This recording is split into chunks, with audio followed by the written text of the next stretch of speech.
Hello and welcome. In this video here, I'm going to talk to you about outsourcing. Now, outsourcing is something that a lot of business owners get terribly wrong. It's actually something that I very often talk to small to medium business owners and entrepreneurs about, and the number of horror stories that I hear that's just terrible. Now, it's quite doable to get it right the first time, but there's a couple of ground rules that most people overlook. So let's go through them quickly in this little video here. Now, before we start, let me say that I've seen a number of situations where outsourcing to offshore platforms or to local workers, dramatically help the business. It's the first steps usually that the business owner can take, and you can take if you're running a very small business, to start delegating some of the work that is filling up your day and to make you more productive. Now, so how should you go about it? Well, the first thing you've got to do is you've got to be really specific about what you want to get. So you've got to write a really clear job description. You've got to write exactly what you want to get done, how you want it to get done, and when it's going to be done by. And you've got to be upfront about how success is measured for you. What do you want to see from the contractor? How do you want them to perform? What kind of feedback are you going to give to that contractor? Next, whatever platform that you're working on, it's really important that you spend a little bit of time, maybe half an hour or so, and selecting people that you may potentially want to work with. Those are the ones that you invite to bid on your project. Please don't put it out there in public.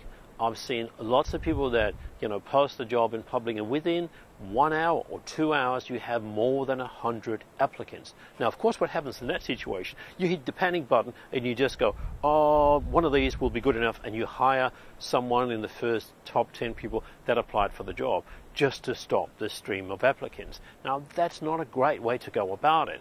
Instead, what you want to do is you want to hire on attitude, not on skills.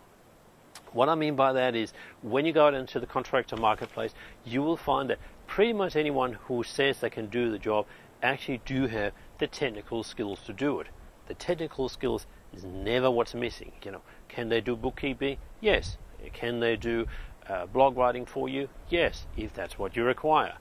However, what's their attitude to it? If you're hiring different people for different roles, probably the kind of attitude and the kind of personality profile you're looking for will be very, very different. And this is actually where mostly the hiring of an outsourced contractor goes terribly wrong. Because what you need to do is make sure that, say you're hiring somebody to do your books. Well, what's the most important thing for that person? It's attention to detail. Imagine that they're a little bit sloppy with the bookkeeping they're doing for you. You're going to be in trouble. No good, right? So you've got to make sure that you hire on the attitude that those people have to the job, and not just on the skills. You've got to test that when you interview them. Don't hire them blind. Please have an interview online, on the phone, whichever way you choose to do it. It's really, really important you do that. And the way to understand if they've done, if they can do your job well and do your job the way you want it to be done, is check out their references. Have they actually done before exactly what they are supposed to do for you? And when they did that, did they get great feedback from that previous employer? Because they've done exactly what you want them to do, and if they got great feedback, it's very likely they will do a great job for you. With that, till next time, take care.